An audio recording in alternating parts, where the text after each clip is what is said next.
hal-hazırda bu gördüğümüz portret ki vardı burada, əməkdar rəssam Ləfar müəllimin əl işidir bu, qəşəng təsvir. Bu şəxsiyyət də bu zonanın demək olar ki, bu zonanın dahi şəxslərindən biri olan Hacı İskəndər beydir.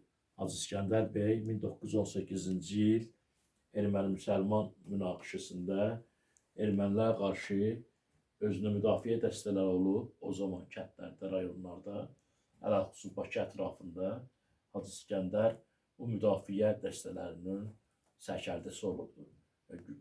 Güclü döyüş taktikasının qabiliyyəti olubdu onda, rəhbərlik eləyib, böyük bir dəstə yaradıb. O vaxt Türk Qafqaz İslam ordusu Türkiyədən gələndə Azərbaycana bölgələri gezib, Hacı İskəndərin adını eşidib, General Nuri Paşa gəlib onunla görüşüb, ona Türkün qəhrəmanı medalını verib. Yəni onun fəaliyyəti bu zonada onun adına, zona mədəniyyət evi var hal-hazırda Ruhullah Axundov adına. O onun evi olubdu, Hacı İskəndərin evi olubdu. Orada qəbul edilmiş insanları. Hacı İskəndər, sonradan da Hacı İskəndəri 1937-ci ildə repressiya qurbanı olubdu. Ne üçün sən ermənilərin qabağına çıxmışsan? O dövrdə huzur idi axı.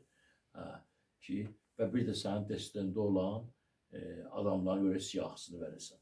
Ona siyahı verib, heç kimin adını verməyib, öz canını verib.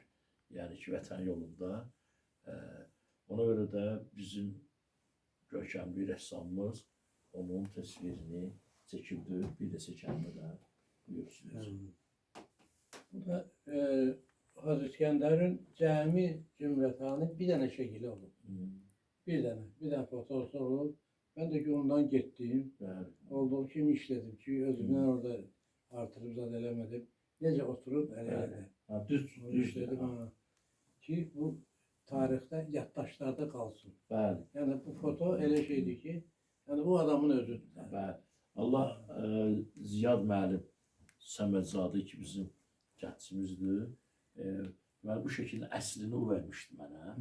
Mən əslinin bu şəkilin çəkilib bu zonada 206 saylı məktəbdə kollektiv müəllimlər, kollektiv uşaqların içində demək bu şəkil o şəkildə də Ziya Səmədzadə atasının da şəkili var onların yanında. Həmin orada Əl Abbas olur da deyirsən atasınadır. Əl Abbas müəllimin də şəkili var. O dedi ki bizim öydə bir dənə onun orijinal şəkili var. Hələ orada da bu cür əyləşib bunların içərisində. Bu da deməli o məktəbdə o vaxt əmək müəllim işləyib, özü də yaxşı dülgər olub, xarrat olub. Sonra orada hələ qalırmış. 33-də, 37-də sonra onu zülm ediblər, qətlə yetiriblər də, qətlə yetiriblər. 33-37-də onu da zalimlər ediblər. Allah ruhunu şad etsin, Allah sənə də can sağlığı versin. Allah köməyin olsun. Çox sağ ol.